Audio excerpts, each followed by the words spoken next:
എല്ലാവർക്കും നമസ്കാരം. പുതിയൊരു ക്ലാസ്സിലേക്ക് ഏവർക്കും സ്വാഗതം. നമ്മൾ ഇന്ന് ചർച്ച ചെയ്യുന്നത് മറ്റൊരു മാതൃകാ ചോദ്യപേപ്പറാണ്. നമ്മുടെ പരീക്ഷയ്ക്ക് ചോദിക്കാൻ സാധ്യതയുള്ള ചോദ്യങ്ങൾ, അതുമായിട്ട് ബന്ധപ്പെട്ട അനുബന്ധ വസ്തുതകൾ. തീർച്ചയായിട്ടും പരീക്ഷയ്ക്ക് നമ്മൾ ചർച്ച ചെയ്യുന്ന അതേ ചോദ്യം വന്നില്ലെങ്കിൽ പോലും ഇതിന്റെ വിശദീകരണങ്ങൾ നിങ്ങൾക്ക് 100% പ്രയോജനപ്പെടും എന്ന കാര്യത്തിൽ യാതൊരു സംശയവും വേണ്ട. ചോദ്യത്തിന്റെ ഉത്തരം മാത്രമല്ല, അതിന്റെ ഒടുവിൽ നമ്മൾ വിശദാംശങ്ങളും വിശദീകരണങ്ങളും കൂടി ഉൾപ്പെടുത്തിയിട്ടുണ്ട്. ഏവർക്കും സ്വാഗതം പുതിയൊരു ചോദ്യ പേപ്പറിലേക്ക്. ഒന്നാമത്തെ ചോദ്യം ഇതാണ്: പല്ല് എന്ന പദത്തിന് സമാന പദമായി വരാത്തത് ഏത്? ഇത്തരത്തിലുള്ള ചോദ്യങ്ങൾ വളരെ പ്രധാനപ്പെട്ടതാണ്. കാരണം പല്ല് എന്ന പദം അല്ലെ, അതിന് സമാന പദം എന്ന വാക്ക് നമ്മൾ കണ്ടു, അത് കഴിഞ്ഞിട്ട് 4 ഓപ്ഷനും കണ്ടു. പെട്ടെന്ന് നമ്മുടെ ചിന്ത ഏതിലേക്ക് പോകും? പല്ലിന്റെ സമാന പദം ഏത് എന്ന ചിന്തയിലേക്ക് പെട്ടെന്ന് പോകാൻ സാധ്യതയുണ്ട്. ഓപ്ഷൻ നോക്കുമ്പോൾ ആദ്യം കിടക്കുന്നത് ദന്തവുമാണ്, എല്ലാവർക്കും അറിയാവുന്നതാണ്. പെട്ടെന്ന് നമ്മൾ ഓപ്ഷൻ എ കയറി മാർക്ക് ചെയ്യാൻ സാധ്യതയുണ്ട്. ചോദ്യം നല്ലതുപോലെ വായിച്ചതിന് ശേഷമേ ഉത്തരം എഴുതാവൂ. വളരെ പ്രധാനപ്പെട്ടത്. 4 തരത്തിൽ ചോദ്യം വരാം. ശരിയായ പദമേത്, ശരിയല്ലാത്തതേത്, തെറ്റായ പദമേത്, തെറ്റില്ലാത്തതേത്. അങ്ങനെ 4 തരത്തിൽ ചോദ്യം വരാം. നല്ലതുപോലെ വായിച്ചു നോക്കിയതിന് ശേഷം മാത്രം ഉത്തരം എഴുതുക. ഞാൻ ക്ലാസ്സിൽ ആവർത്തിച്ച് പറയാറുള്ള കാര്യമാണ്, എന്നാലും ഓർമ്മപ്പെടുത്തുന്നു എന്നേ ഉള്ളൂ. അപ്പോ ദന്തമല്ല, പിന്നെയോ രതനമല്ല, ദശനമല്ല, പിന്നെ പല്ലിന്റെ പര്യായ പദം അല്ലാത്തത് ഏതാണ്? കന്തുകമാണ് കേട്ടോ ശരിയായ ഉത്തരം. എന്താണ് കന്തുകം എന്ന വാക്കിന്റെ അർത്ഥം തുടങ്ങിയ കാര്യങ്ങളൊക്കെ വഴിയെ വിശദീകരിക്കാം. അടുത്ത ചോദ്യം നോക്കിക്കേ.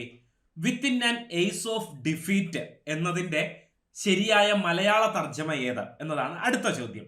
അവസാനത്തെ ആശയം കണ്ടു, പരാജയത്തിന്റെ വക്കിൽ, അപകടകരമായ കാര്യത്തെ, പെട്ടെന്നുള്ള പ്രതികരണം ഭയന്ന്. ഇതിൽ ഏതാണ് വിത്തിൻ ആൻ എയ്സ് ഓഫ് ഡിഫീറ്റിന്റെ ശരിയായ പരിഭാഷ? ശരിയായ ഉത്തരം പരാജയത്തിന്റെ വക്കിൽ എന്നുള്ളതാണ്. ഓപ്ഷൻ ബി ആണ് ശരിയായ ഉത്തരം. മൂന്നാമത്തെ ചോദ്യത്തിലേക്ക് കടക്കാം.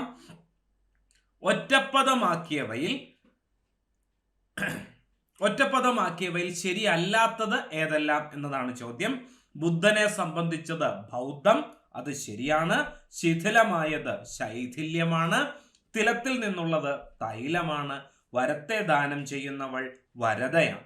അപ്പൊ ഇതിൽ ഏതാ ശരിയായിട്ടുള്ളത്? എല്ലാം ശരിയാണ്. ഈ തന്നിരിക്കുന്നതിൽ 4 ഓപ്ഷനുകളും ശരിയായ ഉത്തരമാണ്. അടുത്ത ചോദ്യം നോക്കിക്കേ.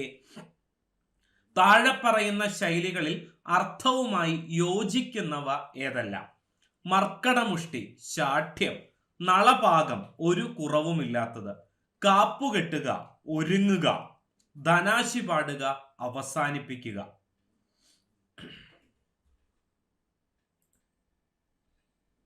ഈ ചോദ്യം ഒന്ന് ആദ്യം മുതൽ പറയാവേ. താഴെ പറയുന്ന ശൈലികളിൽ അർത്ഥവുമായി യോജിക്കുന്നവ ഏതെല്ലാം എന്നതാണ് അടുത്ത ചോദ്യം. മർക്കടമുഷ്ടി ശാഠ്യം, നളപാകം ഒരു കുറവുമില്ലാത്തത്, കാപ്പുകെട്ടുക ഒരുങ്ങുക, ധനാശി പാടുക അവസാനിപ്പിക്കുക. മർക്കടമുഷ്ടി എന്ന പ്രയോഗത്തിന്റെ അർത്ഥം എന്ത് തന്നെയാണ്? ദുശാഠ്യമാണ്. അപ്പൊ ഇത് ശരിയായ പ്രയോഗമാണ്. നളപാകം എന്ന് പറഞ്ഞാൽ മികച്ച പാചകം എന്നും ശൈലിക്ക് അർത്ഥമുണ്ട്. അതുപോലെ എല്ലാം തികഞ്ഞത് എന്ന അർത്ഥത്തിലും പ്രയോഗിക്കുന്നു. ഒരു കുറവുമില്ലാത്തത് ശരിയായ പ്രയോഗമാണ്. കാപ്പുകെട്ടുക അല്ലെങ്കിൽ അരക്കച്ച മുറുക്കുക എന്നൊക്കെ പറഞ്ഞാൽ അതിന്റെ അർത്ഥം എന്താണ്? ഒരുങ്ങുക എന്ന് തന്നെയാണ്. ധനാശി പാടുക എന്ന ശൈലിയുടെ അർത്ഥം എന്താണ്? അവസാനിപ്പിക്കുക എന്നാണ്. കഴിഞ്ഞ വർഷം, അതായത് 2023 22 ഒരുപാട് പരീക്ഷകളിൽ ധനാശി പാടുക അല്ലെങ്കിൽ ഭരതവാക്യം ചൊല്ലുക എന്ന ശൈലിയുടെ അർത്ഥം ഒന്നിലധികം പരീക്ഷകളിൽ ചോദിച്ചു കാണുന്നുണ്ട്. അർത്ഥം എന്തു തന്നെയാണ്? അവസാനിപ്പിക്കുക എന്ന് തന്നെയാണ്. അപ്പൊ ഈ തന്നിരിക്കുന്ന 4 ശൈലികളുടെയും അർത്ഥം യോജിക്കുന്നവ തന്നെയാണ്. അപ്പൊ ശരിയായ ഉത്തരം ഏതാണ്? ഓപ്ഷൻ ഡി ആണ് ശരിയായ ഉത്തരം. അടുത്ത ചോദ്യത്തിലേക്ക് വരാം. ശരിയായ വാക്യമേത്? എല്ലാ വെള്ളിയാഴ്ച തോറും അവനെ കാണാറുണ്ട്. തെറ്റ്.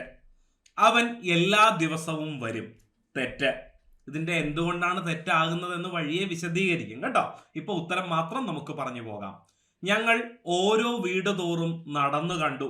തെറ്റ്. അപ്പൊ ശരിയായ പ്രയോഗം സ്വാഭാവികമായിട്ടും ഓപ്ഷൻ ഡി ആയിരിക്കും. നമുക്കതൊന്ന് നോക്കാം. കൈ ചുമരിന്മേൽ തൊടാതെ വരച്ച ചിത്രം, അത് ഘടനാപരമായി അതിൽ തെറ്റൊന്നും തന്നെ ഇല്ല. അപ്പൊ ഓപ്ഷൻ ഡി ആണ് ശരിയായ ഉത്തരം. അടുത്ത ചോദ്യത്തിലേക്ക് കടക്കാം. ശരിയായ പ്രസ്താവന അല്ലെങ്കിൽ പ്രസ്താവനകൾ കണ്ടെത്തുക. 1. ഹിന്ദി ഭാഷയ്ക്കാണ് ഇതേവരെ ഏറ്റവും അധികം ജ്ഞാനപീഠം ലഭിച്ചത് 10 തവണ. ഏറ്റവും അധികം ജ്ഞാനപീഠം ലഭിച്ചത് ഹിന്ദിക്കാണെന്നുള്ളത് ശരി, പക്ഷെ 10 തവണ എന്നുള്ളത് തെറ്റ്. അടുത്തത്, ടാഗോറിന്റെ ഗീതാഞ്ജലി അതേ പേരിലും ഒമർ ഖയാമിന്റെ റുബയ്യാത്ത് വിലാസദീപിക എന്ന പേരിലും കാളിദാസന്റെ മേഘദൂതം മേഘഛായ എന്ന പേരിലും മലയാളത്തിലേക്ക് മൊഴി മാറ്റിയത് ജി ശങ്കരക്കുറുപ്പാണ്. ഇവിടെ മാത്രം ചെറിയൊരു വ്യത്യാസമുണ്ട്, ബാക്കിയുള്ളതൊക്കെ ശരിയാണ്. അപ്പോ രണ്ടാമത്തെ പ്രസ്താവനയും തെറ്റ്. പിന്നെയോ, അരുണൻ എന്ന തൂലികാ നാമത്തിൽ ലേഖനങ്ങൾ എഴുതിയിരുന്നത് എസ് കെ പൊറ്റേക്കാട്ടാണ്. അത് ശരിയായ പ്രസ്താവനയാണ്.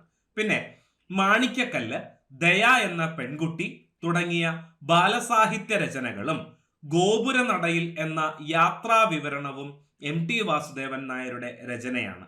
ഇതെല്ലാം തന്നെ എം ടി വാസുദേവൻ നായരുടെ രചനയാണ്, പക്ഷെ ഇവിടെയാണ് തെറ്റ്. ഗോപുരനടയിൽ എന്ന യാത്രാവിവരണം ഗോപുരനടയിൽ യാത്രാവിവരണം അല്ല. അപ്പൊ നോക്കിക്കേ, ആകെ കൂടെ ശരിയായത് ഏതാണ്? മൂന്നാമത്തെ പ്രസ്താവന മാത്രമാണ്.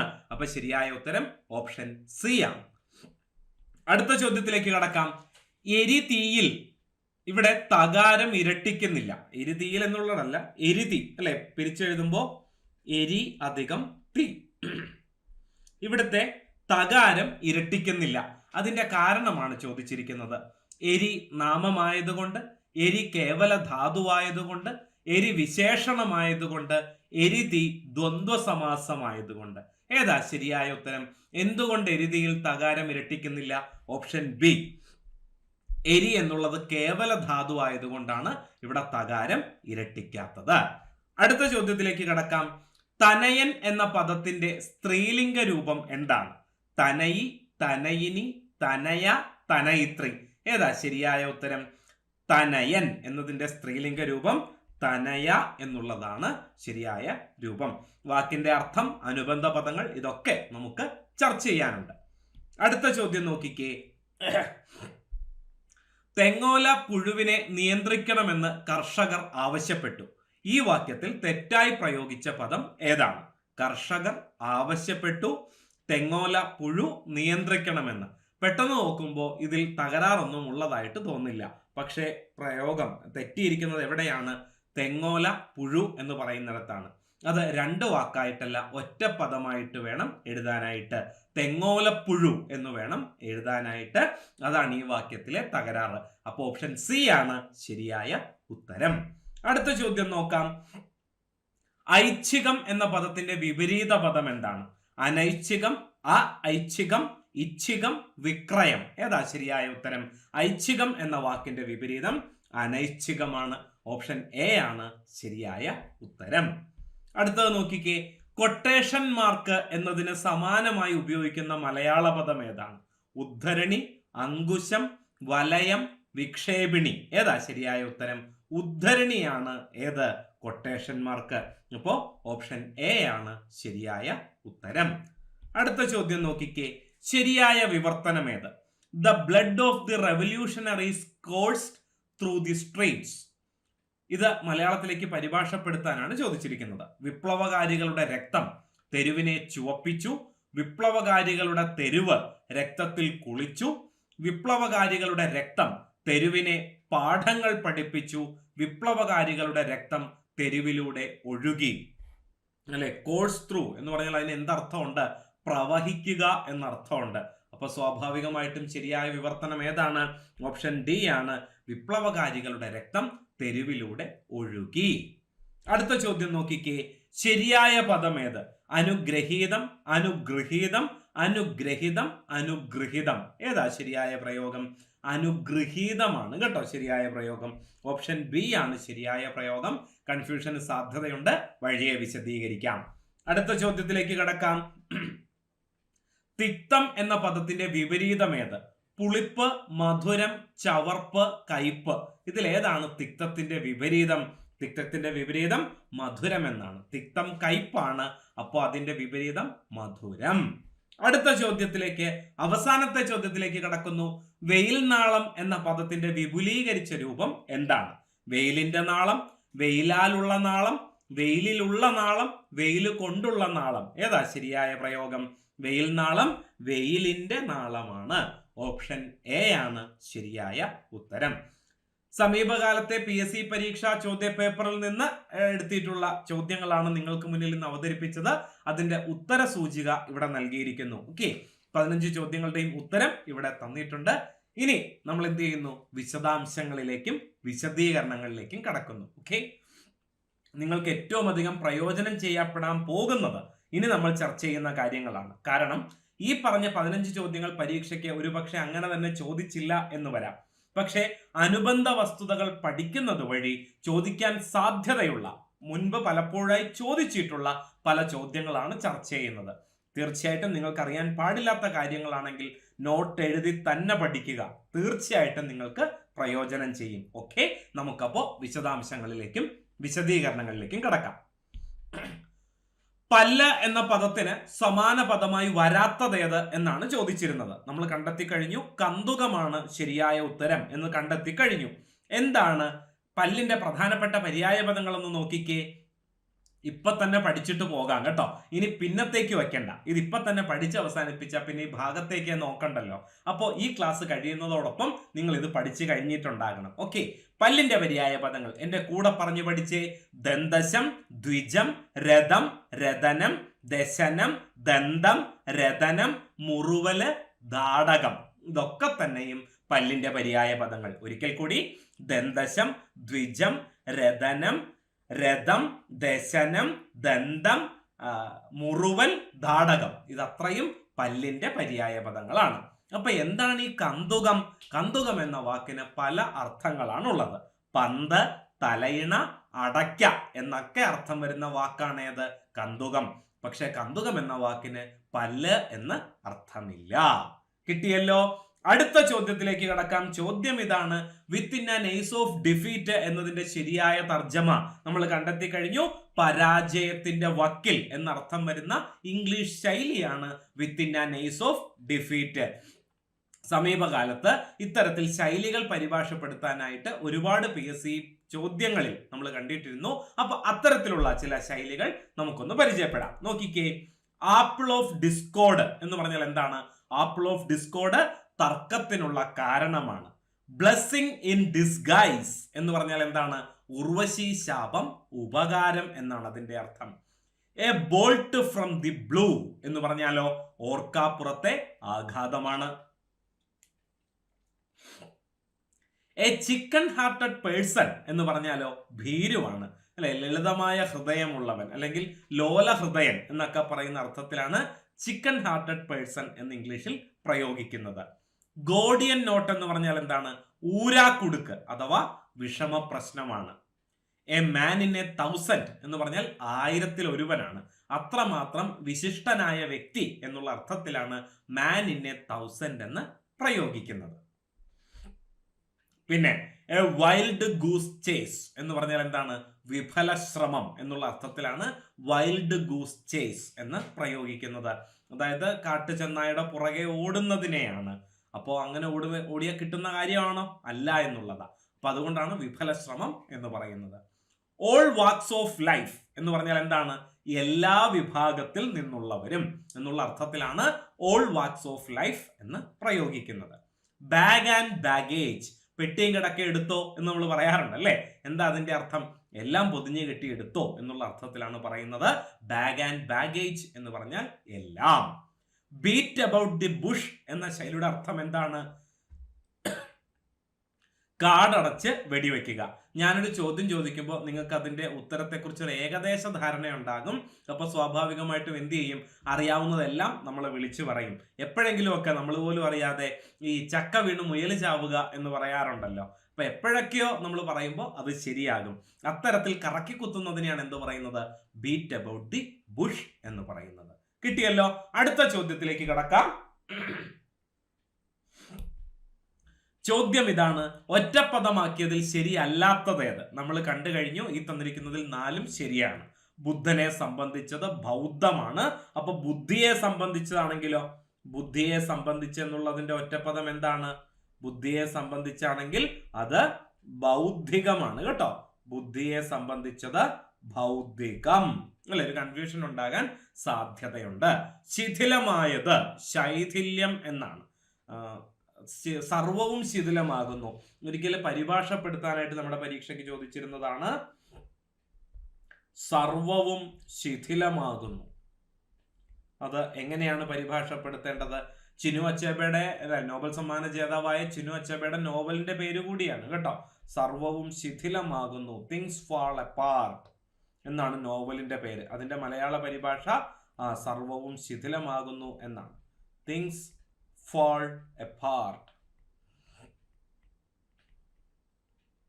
അതുപോലെ തിലത്തിൽ നിന്നുള്ളത് തൈലം, എണ്ണ എന്നുള്ള അർത്ഥത്തിൽ പ്രയോഗിക്കുന്നു.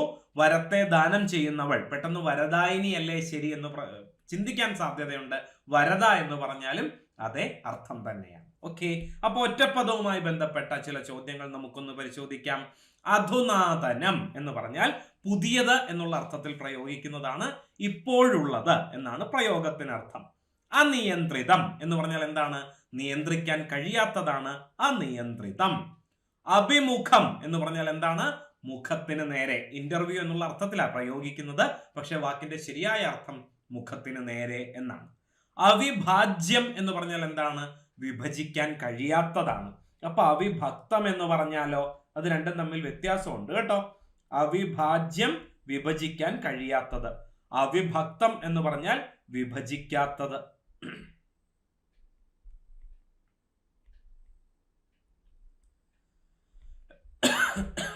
അവിഭാജ്യം വിഭജിക്കാൻ കഴിയാത്തത്, അവിഭക്തം വിഭജിക്കാത്തത്. ആത്മീയം എന്ന് പറഞ്ഞാൽ എന്താണ്? ആത്മാവിനെ സംബന്ധിച്ചത് എന്നുള്ളതാണ് ആത്മീയം. ആനുകാലികം എന്ന് പറഞ്ഞാലോ? കാലത്തിനനുസരിച്ചുള്ളതാണ് ആനുകാലികം. ആമൂലാഗ്രം, വേര് മുതൽ തലപ്പ് വരെ എന്നാണ് ശൈലിയുടെ അർത്ഥം. ആപാദചൂഡം എന്ന് പറഞ്ഞാൽ പാദം മുതൽ ശിരസ് വരെ. ശൈലിയല്ല, ഇത് ഒറ്റപ്പദമാക്കുന്നതിന് വേണ്ടി പ്രയോഗിക്കുന്ന പ്രയോഗങ്ങളാണ്. ഓക്കെ, അടുത്തത് നോക്കിക്കേ. ആപാദചൂഡം, പാദം മുതൽ ശിരസ് വരെ. ഋഷിയെ സംബന്ധിച്ചത് ഒരുപാട് പരീക്ഷകളിൽ ചോദിച്ചിട്ടുണ്ട്. ഋഷികം, ആർഷികം എന്നൊക്കെ ഓപ്ഷനിൽ വന്നിട്ടുമുണ്ട്. ഋഷിയെ സംബന്ധിച്ചത് എന്നുള്ളതിന്റെ ഒറ്റപ്പദം എന്താണ്?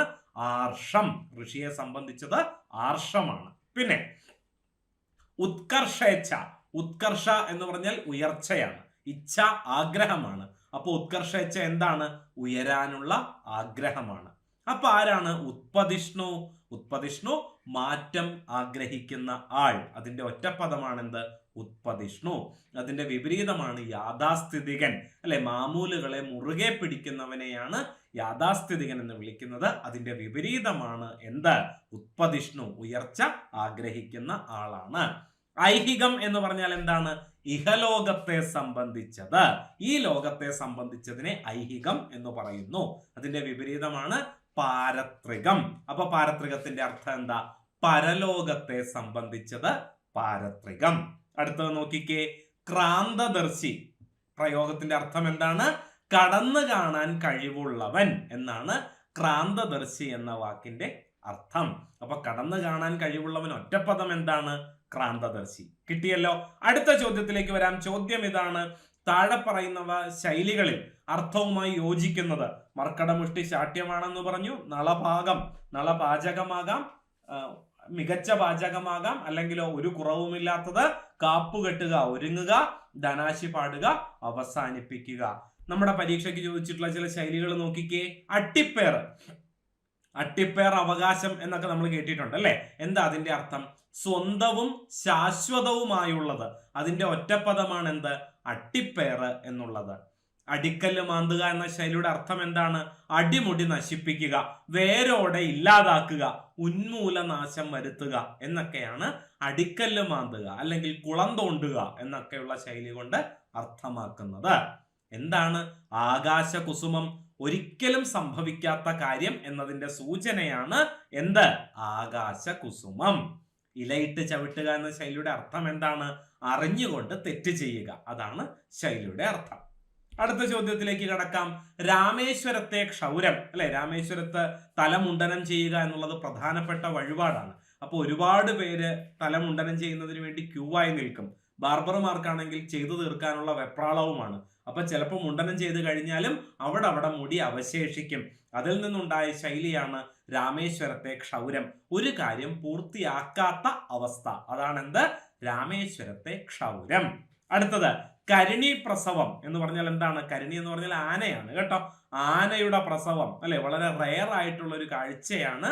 അങ്ങനെ ഇങ്ങനെയൊന്നും കാണാൻ സാധിക്കില്ല. അപ്പൊ കരണീ പ്രസവം എന്ന് പറഞ്ഞാൽ അതിന്റെ അർത്ഥം എന്താണ്? അപൂർവമായ സംഭവം, റെയർ ഇൻസിഡന്റിനെയാണ് കരണീ പ്രസവം എന്ന് പറയുന്നത്. അരിയെത്തുക എന്ന ശൈലിയുടെ അർത്ഥം എന്താണ്? മരിക്കുക എന്നാണ് കേട്ടോ. അരിയെത്തുക മരിക്കുകയാണ്. ആചന്ദ്രതാരം എല്ലാ കാലവും എന്നാണ് ശൈലിയുടെ അർത്ഥം. കേമദ്രുത യോഗം പെട്ടെന്ന് കേൾക്കുമ്പോഴത്തേക്കും നല്ല കാലമാണെന്ന് വിചാരിക്കും കേട്ടോ. കേമം എന്ന് പറഞ്ഞാൽ മികച്ചത്, ദ്രുതം പെട്ടെന്ന്, യോഗം നമുക്കറിയാം. അപ്പൊ പെട്ടെന്ന് മികച്ചതാകാനുള്ള യോഗം കേമദ്രുത യോഗം. തെറ്റിദ്ധരിക്കരുത്, ജ്യോതിഷ സംബന്ധമായ പ്രയോഗമാണ്. അർത്ഥം എന്താണ്? വലിയ ദൗർഭാഗ്യം എന്നാണ് കേമദ്രുത യോഗത്തിന്റെ അർത്ഥം. അടുത്ത ചോദ്യത്തിലേക്ക് കടക്കാം. ശരിയായ വാക്യമേത്? നമ്മൾ കണ്ടിരുന്നു കൈ ചുമരിന്മേൽ തൊടാതെ വരച്ച ചിത്രം, അത് മാത്രമേ ഇതിൽ ശരിയുള്ളൂ. എന്താണ്? എല്ലാ വെള്ളിയാഴ്ച തോറും അവനെ കാണാറുണ്ട്. എല്ലാ അല്ലെങ്കിൽ തോറും, ഇത് രണ്ടും കൂടി പ്രയോഗിക്കേണ്ടതില്ല. ഒന്നുകിൽ എല്ലാ വെള്ളിയാഴ്ചയും അവനെ കാണാറുണ്ട്, അല്ലെങ്കിലോ വെള്ളിയാഴ്ച തോറും അവനെ കാണാറുണ്ട്. അവൻ എല്ലാ ദിവസവും വരും. പെട്ടെന്ന് കേൾക്കുമ്പോൾ തെറ്റ് തോന്നില്ല, പക്ഷെ എന്താണ് തെറ്റ്? അവൻ ദിവസവും വരും എന്ന് മതി. ദിവസവും വരും എന്ന് പറഞ്ഞാൽ തന്നെ അതിന്റെ അർത്ഥം എന്താണ്? എല്ലാ ദിവസവും വരും എന്നാണ്. പിന്നെ ഞങ്ങൾ ഓരോ വീട് തോറും നടന്നു കണ്ടു, അതിന്റെ ആവശ്യമുണ്ടോ? ഞങ്ങൾ വീട് തോറും നടന്നു കണ്ടു, അല്ലെങ്കിലോ ഞങ്ങൾ ഓരോ വീടും നടന്നു കണ്ടു. ഓരോ തോറും, അതും ഒരുമിച്ച് പ്രയോഗിക്കരുത്. വാക്യത്തിലെ തെറ്റുകൾ മനസ്സിലായല്ലോ? ദേ ഇവിടെ എഴുതിയിട്ടുണ്ട് കേട്ടോ. നമ്മളിപ്പോ പറഞ്ഞ കാര്യങ്ങൾ തന്നെ ഇവിടെ എഴുതിയിട്ടുണ്ട്. ഒന്നുകിൽ എല്ലാ വെള്ളിയാഴ്ചയും, അല്ലെങ്കിൽ വെള്ളിയാഴ്ച തോറും. പിന്നെയോ അവൻ ദിവസവും വരും, അല്ലെങ്കിൽ അവൻ എന്നും വരും, അല്ലെ?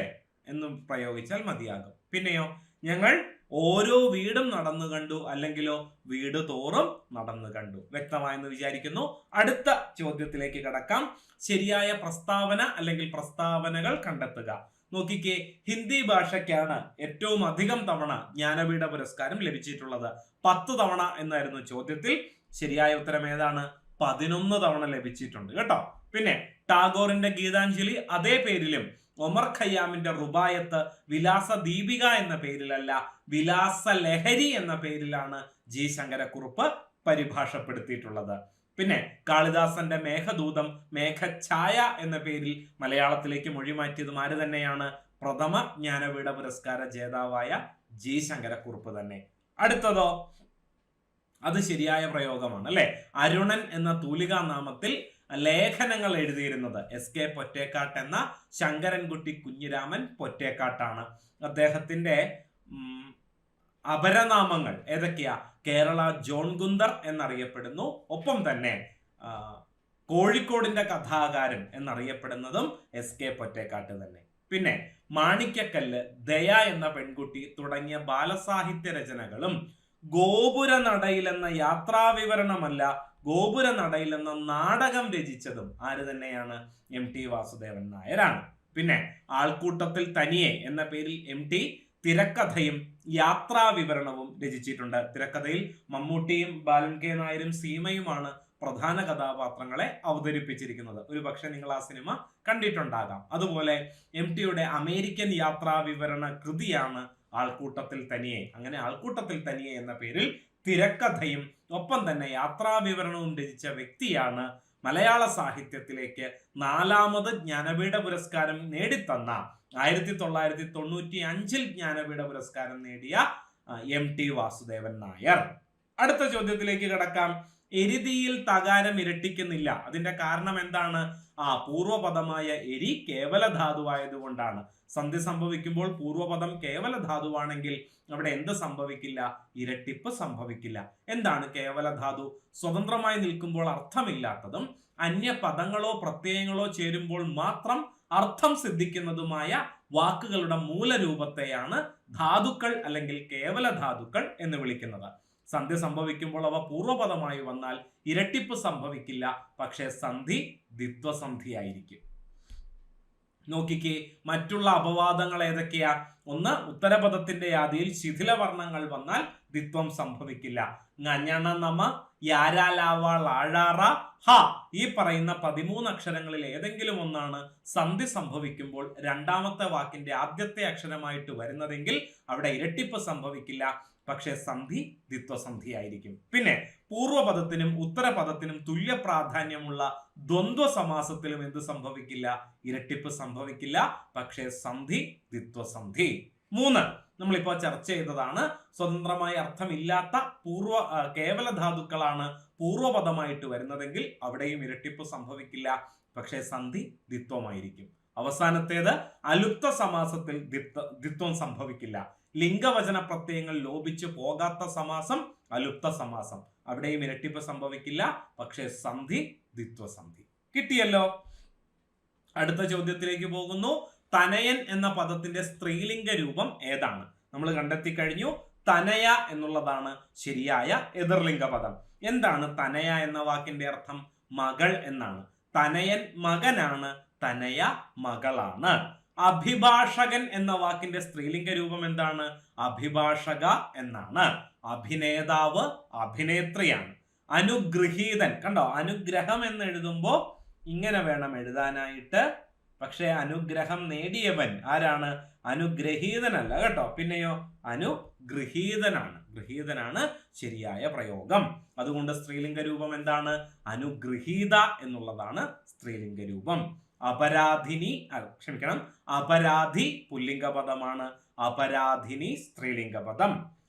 ആതിഥേയൻ എന്നുള്ളത് പുല്ലിംഗ പദമാണ്, ആതിഥേയ എന്നുള്ളത് സ്ത്രീലിംഗ പദം. ഘാതകൻ എന്നുള്ളത് പുല്ലിംഗ പദം, ഘാതകി എന്നുള്ളത് സ്ത്രീലിംഗ പദം. ചാതകം വേഴാമ്പലിന്റെ പര്യായമാണ് കേട്ടോ, ചാതകം. അപ്പോ പെൺവേഴാമ്പലാണെങ്കിലോ ചാതകി എന്ന് പറയുന്നു. ജനകൻ അച്ഛനാണ്, അമ്മ എന്നർത്ഥം വരുന്ന പദം ജനനി. ജനയിതാവ് എന്ന വാക്കിന്റെ അർത്ഥവും അച്ഛൻ എന്ന് തന്നെ. ജനയിത്രി എന്നുള്ളത് ജനയിതാവിന്റെ സ്ത്രീലിംഗ പദമാണ്, വാക്കിന്റെ അർത്ഥം അമ്മ എന്ന് തന്നെ. ജാമാതാവ് മരുമകനാണ്, അല്ലെ, മകളുടെ ഭർത്താവ് ജാമാതാവ്. മകന്റെ ഭാര്യ മരുമകൾ ആരാണ്? സ്നുഷയാണ്. ഭ്രാതാവ് എന്ന വാക്കിന്റെ സ്ത്രീലിംഗ രൂപം സ്വസാവ് എന്നാണ്. ഭ്രാതാവ് സഹോദരനാണ്, സ്വസാവ് സഹോദരിയാണ്. ദൗഹിത്രൻ എന്ന വാക്കിന്റെ എതിർലിംഗ പദം ദൗഹിത്രി എന്നാണ്. ദൗഹിത്രൻ മകളുടെ മകളാണെങ്കിൽ ദൗഹിത്രി മകളുടെ മകളാണ്. പൗത്രൻ എന്നാൽ മകന്റെ മകനാണ്, അപ്പൊ പൗത്രിയോ മകന്റെ മകളാണ്. ആ വ്യത്യാസം അറിഞ്ഞു വെക്കുക. ഓക്കെ. പ്രഭു, പ്രഭ്വി ഒരുപാട് പരീക്ഷകളിൽ ചോദിച്ചിട്ടുണ്ട്. പ്രഭു എന്ന വാക്കിന്റെ സ്ത്രീലിംഗ പദം എന്താണ്? പ്രഭ്വി എന്നുള്ളതാണ് ശരിയായ എതിർലിംഗ പദം. പ്രസാദകൻ എന്നതിന്റെ എതിർലിംഗ പദം എന്താണ്? പ്രസാധിക എന്നാണ്. അതുപോലെ കാമുകൻ എന്നർത്ഥം വരുന്ന പ്രേയാൻ എന്ന വാക്കിന്റെ എതിർലിംഗ പദം പ്രേയസി എന്നാണ്. സിറ്റിസൺ എന്നർത്ഥം വരുന്ന പൗരൻ, അതിന്റെ എതിർലിംഗ പദമായിട്ട് 2 പദങ്ങളുണ്ട് കേട്ടോ. പുരന്ത്രി എന്ന വാക്കും പൗരി എന്ന വാക്കും പൗരന്റെ എതിർലിംഗമായിട്ട് പ്രയോഗിക്കാവുന്നതാണ്. അടുത്ത ചോദ്യത്തിലേക്ക് കടക്കാം. തെങ്ങോല, അല്ലെ, തെങ്ങോല പുഴുവിനെ നിയന്ത്രിക്കണമെന്ന് കർഷകർ ആവശ്യപ്പെട്ടു. തെറ്റായി പ്രയോഗിച്ചിരിക്കുന്നത് നമ്മൾ കണ്ടിരുന്നു. തെങ്ങോല പുഴു 2 വാക്കായിട്ടല്ല. അപ്പോ തെങ്ങോല പുഴുവിനെ നിയന്ത്രിക്കണമെന്ന്, അല്ലെ, തെങ്ങോലയ്ക്ക് വേറെ പണിയൊന്നും ഇല്ലാണ്ടിരിക്കുകയല്ലേ, അപ്പൊ ഒന്ന് പുഴുവിനെ നിയന്ത്രിക്കട്ടെ എന്ന് കർഷകർ തെങ്ങോലയോട് ആവശ്യപ്പെട്ടു. അതാണോ സംഭവിച്ചത്? അല്ല. ആ പുഴുവിനെ പറയുന്ന പേരാണ്, തെങ്ങോലയിൽ പതിവായി കാണുന്ന പുഴുവിനെയാണ് എന്ത് വിളിക്കുന്നത്? തെങ്ങോലപ്പുഴു എന്ന് വിളിക്കുന്നത്. അപ്പൊ അത് 2 വാക്കായിട്ടല്ല, ഒറ്റപ്പദമായിട്ട് വേണം എഴുതാൻ. ഓക്കെ, അപ്പൊ ഓപ്ഷൻ സി ആണ് തെറ്റായ പ്രയോഗം. ഇനി ഐച്ഛികം എന്നുള്ളത് ഇച്ഛയ്ക്കൊത്തത് എന്നതാണ് പ്രയോഗത്തിന്റെ അർത്ഥം. അതിന്റെ വിപരീതം എന്താണ്? അനൈച്ഛികം എന്നാണ് കേട്ടോ. ഇച്ഛയ്ക്കൊത്തത് അല്ലാത്തത് എന്നുള്ള അർത്ഥത്തിൽ അനൈച്ഛികം എന്ന പദം ഉപയോഗിക്കുന്നു. സമീപകാലത്തെ പരീക്ഷകളിൽ ചോദിച്ച ചില വിപരീത പദങ്ങൾ പരിശോധിക്കാം. അഗ്രജൻ വിപരീതം അവരജൻ. അഗ്രജൻ ചേട്ടനാണ്, അവരജൻ അനിയനാണ്. അഘം പാപമാണ്, അനഘം എന്ന് പറഞ്ഞാൽ പാപമില്ലാത്തത്. അണിയം എന്ന് പറഞ്ഞാൽ തോണിയുടെ മുൻഭാഗമാണ്, അമരം തോണിയുടെ പിൻഭാഗമാണ്. അത്ര എന്ന വാക്കിന്റെ വിപരീതം തത്ര. അധപ്പതനം നശിച്ചു പോകലാണെങ്കിൽ ഉയർന്നു വരലാണ് ഉത്പതനം. അധമം മോശപ്പെട്ടതാണെങ്കിൽ ഉത്തമം ഏറ്റവും മികച്ചത്. അധുനാതനം പുതിയതാണെങ്കിൽ പുരാതനം പഴയത്. അധോഗതി നശിച്ചു പോകലാണെങ്കിൽ ഉദ്ഗതി മേൽഗതിയാണ്. ആച്ഛാദനം മൂടിവെക്കലാണെങ്കിൽ അനാച്ഛാദനം എന്ന് പറഞ്ഞാൽ തുറന്നു കാണിക്കലാണ്. ആഡംബരം ലക്ഷറി ആണെങ്കിൽ ലക്ഷറി ഇല്ലാത്ത അവസ്ഥ അനാഡംബരം. ആപത്ത് എന്ന വാക്കിന്റെ വിപരീതം സമ്പത്ത് എന്നാണ്. ആദി അവസാനമാണെങ്കിൽ അന്തം ആദി തുടക്കമാണെങ്കിൽ അന്തം അവസാനമാണ്. ആധുനികം പുതിയതാണെങ്കിൽ പ്രാചീനം പഴയത്. ആവൃതം ചെയ്യുക എന്ന് പറഞ്ഞാൽ ആവരണം ചെയ്യുക എന്നുള്ള അർത്ഥത്തിൽ തന്നെ പ്രയോഗിക്കുന്നതാണ് കേട്ടോ. മൂടി നിൽക്കുക എന്നുള്ള അർത്ഥത്തിലാണ് ആവൃതം. അനാവൃതം എന്ന് പറഞ്ഞാൽ എന്താണ്? തുറന്നു കാണിക്കലാണ്. ആസ്ഥ അനാസ്ഥ അല്ലെ, ഉത്തരവാദിത്വത്തോടു കൂടിയുള്ള ഭാവത്തെയാണ് ആസ്ഥ എന്ന് പറയുന്നത്. ഉത്തരവാദിത്വമില്ലാതെ ഒരു അലസമായിരിക്കുന്നതിനെ അനാസ്ഥ എന്ന് പറയുന്നു. ഉഗ്രം എന്ന ഭാവത്തിന്റെ വിപരീതമാണ് ശാന്തം. ഉചിതം ചേരുന്നതാണെങ്കിൽ ചേരാത്തത് അനുചിതമാണ്. ഉച്ചം മികച്ചതാണെങ്കിൽ നീചം മോശപ്പെട്ടത്. ഋജു നേരെയുള്ളതാണെങ്കിൽ വക്രം വളഞ്ഞത്. ഋണം എന്നാൽ കടം. അൻഋണം എന്ന് പറഞ്ഞാലോ കടമില്ലാത്ത അവസ്ഥ. ഋതം സത്യമാണ്, അൻഋതം കള്ളമാണ്. ഓജം ഒന്നിനെ കുറിക്കുന്നു, യുഗ്മം രണ്ടിനെ കുറിക്കുന്നു. ഔചിത്യം ചേരുന്നതാണെങ്കിൽ അനൗചിത്യം ചേരാത്തതാണ്. കഠിനം എന്ന വാക്കിന്റെ വിപരീതമായിട്ട് ലളിതം എന്ന വാക്കും മൃദു എന്ന വാക്കും ഉപയോഗിക്കാവുന്നതാണ്. ഐഹികം നേരത്തെ സൂചിപ്പിച്ചിരുന്നു. ഇഹലോകത്തെ സംബന്ധിച്ചത് ഐഹികമാണ്, പരലോകത്തെ സംബന്ധിച്ചത് പാരത്രികം. ക്രയം വിപരീതം വിക്രയം. കൊടുക്കൽ വാങ്ങലുകളെയാണ് എന്തു പറയുന്നത്? ക്രയവിക്രയങ്ങൾ എന്ന് പറയുന്നത്. സമീപകാലത്ത് ചോദിച്ച ചില വിപരീത പദങ്ങൾ പരിചയപ്പെട്ടു. അടുത്ത ചോദ്യത്തിലേക്ക് കടക്കാം. കൊട്ടേഷൻ മാർക്ക് എന്നതിന് സമാനമായി ഉപയോഗിക്കുന്ന മലയാള പദം ഏതാണ്? ഉദ്ധരണിയാണ്. ഉദ്ധരണി എന്ന് പറഞ്ഞാൽ ഇൻവേർട്ടഡ് കോമ അഥവാ കൊട്ടേഷൻ മാർക്ക്. സിംഗിളോ ഡബിളോ? ഡബിൾ ആണ് കേട്ടോ. ഡബിൾ ഇൻവേർട്ടഡ് കോമയ്ക്കാണ് എന്തു പറയുന്നത്? ഉദ്ധരണി എന്ന് പറയുന്നത്. സിംഗിൾ ഇൻവേർട്ടഡ് കോമയ്ക്ക് ഏകോദ്ധരണി എന്ന് പറയും. പ്രധാനപ്പെട്ട ചില ചിഹ്നങ്ങൾ പരിശോധിക്കാം. അപ്പോസ്ട്രോഫി എന്താ മലയാളത്തിൽ പറയുന്നേ? വിശ്ലേഷണം. ബ്രാക്കറ്റ് വലയം. സ്ക്വയർ ബ്രാക്കറ്റ് കോഷ്ഠം. കോളൻ ഭിത്തിക. എക്സ്ക്ലമേഷൻ മാർക്ക് വിക്ഷേപിണി. ബിന്ദു ഫുൾ സ്റ്റോപ്പ്. സെമികോളൻ അർദ്ധവിരാമം അഥവാ രോദിനി. കോമ അല്പവിരാമം അഥവാ അങ്കുശം. ഹൈഫൻ ശൃംഖല. ക്വസ്റ്റ്യൻ മാർക്ക് ഏറ്റവും അധികം പരീക്ഷകളിൽ ചോദിച്ചിട്ടുള്ള ചിഹ്നവുമായി ബന്ധപ്പെട്ട് ചോദിച്ചിട്ടുള്ള ചോദ്യമാണ്. കാഗു എന്ന ചിഹ്നത്തിന്റെ അല്ലെ ചോദ്യചിഹ്നം എന്ന് നമ്മൾ എളുപ്പത്തിൽ പറഞ്ഞ് അവസാനിപ്പിക്കും. ആരാണ്? കാഗു എന്നുള്ളതാണ് ശരിയായ പ്രയോഗം. കൊട്ടേഷൻ മാർക്ക് ഉദ്ധരണിയാണ്, ഏകോദ്ധരണിയാണ്, സിംഗിൾ കൊട്ടേഷൻ മാർക്ക് അഥവാ സിംഗിൾ ഇൻവെർട്ടഡ് കോമ. മറ്റൊരു ചോദ്യത്തിലേക്ക് കടക്കാം. The blood of the revolutionaries coursed through the street. Course എന്ന വാക്കിന് പ്രവാഹം, പ്രവഹിക്കുക, ഒഴുകുക എന്നൊക്കെ അർത്ഥമുണ്ട്. അതുകൊണ്ട് ഓപ്ഷൻ ഡി ആണ് ശരിയായ ഉത്തരം എന്ന് പറഞ്ഞു കഴിഞ്ഞു. സമീപകാലത്ത് ചോദിച്ച പരിഭാഷയുമായി ബന്ധപ്പെട്ട ചില ചോദ്യങ്ങൾ പരിശോധിക്കാം. പ്രസൻസ് ഓഫ് മൈൻഡ് എന്താണ്? പ്രസൻസ് ഓഫ് മൈൻഡ് എന്ന് പറഞ്ഞാല് മനസ്സാന്നിധ്യമാണ്. പിന്നെ nothing is worth than this day. ഇന്നിനേക്കാൾ വിലപ്പെട്ടതായി ഒന്നുമില്ല. A good friend shortens the longest road. നല്ല കൂട്ടുകാരൻ നീണ്ട പാതയുടെ നീളം കുറയ്ക്കും. പിന്നെ he who follows two hares. TWO ആണ് കേട്ടോ. ടു ഹെയർസ് ക്യാച്ചസ് നൈദർ എന്ന് പറഞ്ഞാൽ എന്താണ്? രണ്ട് വഞ്ചിയിൽ കാല് വയ്ക്കരുത്. പരസ്പര വിരുദ്ധമായ രണ്ട് ആശയങ്ങളുടെ പിന്നാലെ ഒരേ സമയം പോകരുത് എന്ന അർത്ഥത്തിൽ പ്രയോഗിക്കുന്ന ശൈലിയാണ്. Necessity can make even timid Brave.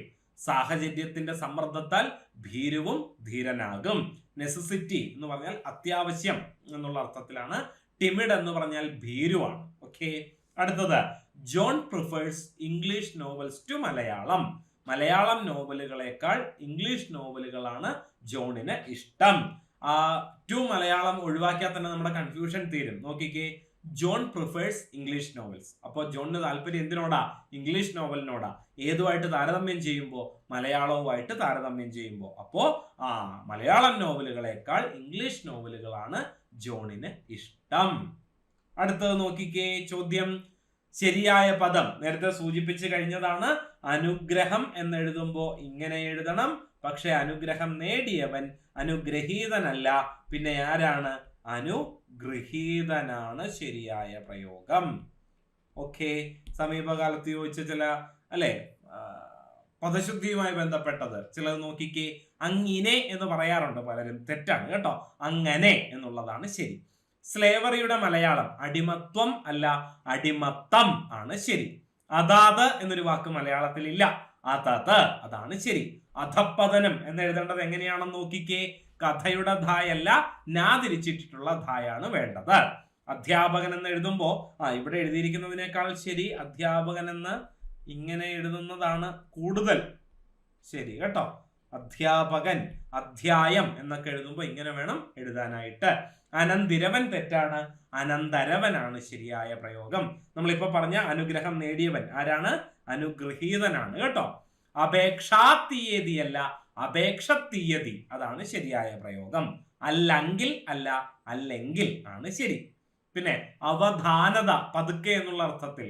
അവധാനതയല്ല, അവധാനം ആണ് ശരി. പിന്നെ അസ്ഥികൂടം എന്നെഴുതുമ്പോ അസ്ഥി എല്ലിനെ സംബന്ധിക്കുന്നതല്ലേ. അപ്പോ അധികരവർണമായ ധായാണ് വേണ്ടത്. പിന്നെ അസ്ഥിവാരം ചട്ടക്കൂടാണ്. അവിടെ എല്ലുമായിട്ട് യാതൊരു ബന്ധവുമില്ല. അപ്പൊ താ മതിയാകും. അതിന്റെ മുമ്പിൽ ഒരു വാക്കുണ്ടായിരുന്നു അല്ലെ. അസന്ദിഗ്ധം എന്നൊരു വാക്ക് കിടപ്പുണ്ട്. സന്ദിഗ്ധം എന്ന് പറഞ്ഞാൽ സംശയമാണ്. അസന്ദിഗ്ധം എന്ന് പറഞ്ഞാൽ നിസ്സംശയമാണ്. പിന്നെ തുടക്കം മുതൽ അവസാനം വരെ. ആദ്യാവസാനമല്ല, ആദ്യവസാനം അതാണ് ശരിയായ പ്രയോഗം. പിന്നെ ആധുനീകരിക്കുകയല്ല, ആധുനികീകരിക്കുക അല്ലെ, പുതുക്കുക എന്നുള്ള അർത്ഥത്തിൽ പ്രയോഗിക്കുന്നു. അതുപോലെ ആവർത്തിയല്ല, ആവൃത്തി എന്നുള്ളതാണ് ശരിയായ പ്രയോഗം. പിന്നെ ആവർത്തിക്കുക എന്ന് എഴുതുമ്പോഴോ എഴുതിയിരിക്കുന്നത് പോലെ വേണം എഴുതാൻ. പിന്നെ ആസ്വാദ്യകരം എന്നൊരു വാക്കില്ല. ആസ്വദിക്കാവുന്നതിനെയാണ് എന്ത് വിളിക്കുന്നത്? ആസ്വാദ്യം എന്ന് വിളിക്കുന്നത്. പിന്നെ ആഴ്ചപ്പതിപ്പ് എന്നെഴുതുമ്പോൾ ഒരു പാ പോരാ, 2 വാ വേണം. പിന്നെ അങ്ങിനെ തെറ്റാണ്, അങ്ങനെയാണ് ശരി എന്ന് പറഞ്ഞു. അതുപോലെ ഇങ്ങിനെ തെറ്റാണ്, ഇങ്ങനെ ആണ് ശരി. ഉദ്ഘാടനം എന്നെഴുതുമ്പോൾ രണ്ടാമത്തെ അക്ഷരം തായല്ല, ദായാണ് വേണ്ടത്. അങ്ങനെ, ഇങ്ങനെ, എങ്ങനെ അതാണ് ശരിയായ പ്രയോഗം. അങ്ങിനെ, ഇങ്ങിനെ, എങ്ങിനെ അത് തെറ്റാണ്. പിന്നെ വളരെ പ്രധാനപ്പെട്ടതാണ് അടുത്തത്. ഐകകണ്ഠ്യേന അല്ലെ, എതിരഭിപ്രായമില്ലാതെ ഒരേ സ്വരത്തിൽ എന്നർത്ഥം വരുന്ന പ്രയോഗം എന്താണ്? ഐകകണ്ഠ്യേന അല്ലെങ്കിൽ ഏകകണ്ഠമായി എന്ന് വേണം പ്രയോഗിക്കാൻ. പിന്നെ ഐകമത്യം എന്നുള്ളതാണ് ശരി. യൂണിറ്റി എന്ന അർത്ഥത്തിൽ പ്രയോഗിക്കേണ്ട വാക്ക് ഐക്യമത്യമല്ല, ഐകമത്യമാണ് ശരി. ഇച്ഛയ്ക്കൊത്തത് നമ്മൾ ഇപ്പൊ കണ്ടിരുന്നു, ഐച്ഛികമാണ് ശരിയായ പ്രയോഗം. ഓരോന്ന് വീതം എന്ന് പറയരുത്. ഒന്നുകിൽ ഒന്ന് വീതം അല്ലെങ്കിൽ ഓരോന്ന് എന്നേ പറയാവൂ. ഓരോ പുസ്തകങ്ങളും എന്ന് പറയരുത്. ഒന്നുകിൽ ഓരോ പുസ്തകവും അല്ലെങ്കിലോ എല്ലാ പുസ്തകങ്ങളും എന്ന് വേണം പറയാൻ. കണ്ടുപിടുത്തം അല്ല, കണ്ടുപിടിത്തം ആണ് ശരി. ഇൻവെൻഷന്റെ മലയാളം കണ്ടുപിടുത്തം. കണ്ടുപിടിക്കുക എന്നല്ലേ പറയുന്നേ. അപ്പോ കണ്ടുപിടുത്തം ആണ് ശരിയായ പ്രയോഗം. ഓക്കെ. അടുത്തത് തിക്തം എന്ന പദത്തിന്റെ വിപരീതം എന്ത് എന്നതാണ് ചോദ്യം. തിക്ത് എന്ന വാക്കിന്റെ അർത്ഥം എന്താണ്? കയ്പ് എന്നാണ്. അപ്പൊ സ്വാഭാവികമായിട്ടും തിക്തത്തിന്റെ വിപരീതം എന്തായിരിക്കും? മധുരമായിരിക്കും. ചില വിപരീത പദങ്ങൾ പരിചയപ്പെടാം. കൃത്രിമം, അകൃത്രിമം. കൃത്രിമം എന്ന് പറഞ്ഞാൽ ആർട്ടിഫിഷ്യൽ ആണ്, റിയൽ ആയിട്ടുള്ളത് അകൃത്രിമം. കൃപണൻ വിപരീതം ഉദാരൻ. കൃപണൻ പിശുക്കനാണെങ്കിൽ ഉദാരൻ ധൂർത്തനാണ്. ക്ലിഷ്ടം ബുദ്ധിമുട്ടാണെങ്കിൽ അക്ലിഷ്ടം ബുദ്ധിമുട്ടില്ലാത്തത്. ഗാഠം എന്ന വാക്കിന്റെ വിപരീതമാണ് എന്ത്? ശിഥിലം. ദൃഢവും ഗാഠവും. ദൃഢം അല്ലെങ്കിൽ ഗാഠം, ഈ രണ്ട് വാക്കിന്റെയും വിപരീതമായിട്ട് ഏത് വാക്ക് ഉപയോഗിക്കാം? ശിഥിലം എന്ന വാക്ക് ഉപയോഗിക്കാം. ഗ്രാമ്യം എന്ന് പറഞ്ഞാൽ എന്താണ്? കൾച്ചർലെസ് എന്ന അർത്ഥത്തിലാണ് ഗ്രാമ്യം എന്ന വാക്ക് ഉപയോഗിക്കുന്നത്. അതിന്റെ വിപരീതമാണ് സഭ്യം. ചഞ്ചലം ചലിച്ചുകൊണ്ടിരിക്കുന്നത്, അചഞ്ചലം ചലിക്കാത്തത്. ചരം ജീവനുള്ളത്, അചരം ജീവനില്ലാത്തത്. ചലം നേരത്തെ പറഞ്ഞതുപോലെ ചലിക്കുന്നതാണ്, അചലം ചലിക്കാത്തത്. ജംഗമം സ്ഥാവരം അല്ലെ, സ്വത്തുക്കളുമായി ബന്ധപ്പെട്ട് സ്ഥാവര ജംഗമ സ്വത്തുക്കൾ. സ്ഥാവരം എന്ന് പറഞ്ഞാൽ സ്ഥിരമായിട്ടൊരിടത്ത് നിൽക്കുന്നത്, ജംഗമം എന്ന് പറഞ്ഞാൽ എടുത്തുകൊണ്ട് പോകാവുന്നത്. ജഡം ജീവനില്ലാത്തതാണെങ്കിൽ ജീവനുള്ളത് ചേതനം. ജനിക്കുന്നത് ജനിയാണെങ്കിൽ മരിക്കുന്നത് മൃതിയാണ്. ജാഗ്രത അല്ലെ, ജാഗ്രത ഉണർന്നിരിക്കലാണെങ്കിൽ സുഷുപ്തി മയക്കമാണ്. ദ്വേഷം അല്ലെ, ദേഷ്യപ്പെടലാണെങ്കിൽ രാഗം സ്നേഹമാണ്. നിന്ദിക്കപ്പെടേണ്ടവൻ നിന്ദ്യനാണെങ്കിൽ വന്ദിക്കപ്പെടേണ്ടവൻ വന്ധ്യനാണ്. നിശ്ചിതം എന്ന് പറഞ്ഞാൽ നിശ്ചയമുള്ളത്, അനിശ്ചിതം എന്ന് പറഞ്ഞാലോ നിശ്ചയം ഇല്ലാത്തത്. നിശ്വസിക്കുക എന്ന വാക്കിന്റെ വിപരീതം ഉച്ഛ്വസിക്കുക എന്നാണ്. ഉച്ഛ്വാസവായു പുറന്തള്ളുന്ന വായുവാണ്, നിശ്വാസം അല്ലെ ഉള്ളിലേക്ക് എടുക്കുന്ന വായുവാണ്. ഉപാധികളോടെ എന്ന് പറഞ്ഞാൽ സോപാധികം, നിരുപാധികം, ഉപാധികൾ ഒന്നും തന്നെ ഇല്ലാതെ. നീചം വിപരീതം ഉച്ചം, നേരത്തെയും സൂചിപ്പിച്ചിരുന്നു. അടുത്ത ചോദ്യം ഇതാണ്, വെയിൽ നാളം എങ്ങനെ വിഗ്രഹിക്കാം? വെയിലിന്റെ നാളമാണ് വെയിൽ നാളം. മറ്റുള്ള ചില വാക്കുകൾ നോക്കിക്കേ, സമീപകാലത്തെ പരീക്ഷയിൽ ചോദിച്ചിട്ടുള്ള ചില പ്രയോഗങ്ങൾ. പ്രിയജന വിരഹം, പ്രിയജനങ്ങളുടെ വിരഹമാണ്. മലകയറ്റം, മലയിൽ കയറ്റമാണ്. വാഗർത്ഥങ്ങൾ, വാക്കും അർത്ഥവുമാണ്. വാദ്യമേളങ്ങൾ, വാദ്യവും മേളവുമാണ്. രാമബാണം, രാമന്റെ ബാണം. പിതൃതർപ്പണം, പിതൃക്കൾക്ക് തർപ്പണം. ചക്രപാണി, ചക്രം പാണിയിൽ ഉള്ളയാൾ, വിഷ്ണുവിന്റെ പര്യായമാണ്. അപ്പൊ ശൂലപാണിയോ, ശൂലം പാണിയിലുള്ളയാൾ ആരാണ്? ശിവന്റെ പര്യായമാണ്. അപ്പോ 15 ചോദ്യങ്ങളെ പരിചയപ്പെടുത്തുക വഴി അല്ലെ, അതുമായിട്ട് ബന്ധപ്പെട്ട അനുബന്ധ വസ്തുതകൾ കൂടി പരമാവധി ഉൾപ്പെടുത്താൻ ഇന്നത്തെ ക്ലാസ്സിൽ ശ്രദ്ധിച്ചിട്ടുണ്ട്. അപ്പോൾ പരീക്ഷ എഴുതാൻ പോകുന്നവർ എന്ന നിലയിൽ തീർച്ചയായിട്ടും നിങ്ങൾക്ക് ഇന്നത്തെ ക്ലാസ് പ്രയോജനപ്പെട്ടിട്ടുണ്ടാകും. അറിയാൻ പാടില്ലാത്തത് എഴുതിയെടുത്തിട്ടുണ്ട് എന്നൊക്കെയുള്ള വിശ്വാസത്തിൽ മറ്റൊരു ക്ലാസ്സുമായി നമ്മൾ വീണ്ടും കാണും എന്ന വാഗ്ദാനത്തിന് മേൽ ഇന്നത്തേക്ക് അവസാനിപ്പിക്കുന്നു. നന്ദി, നമസ്കാരം.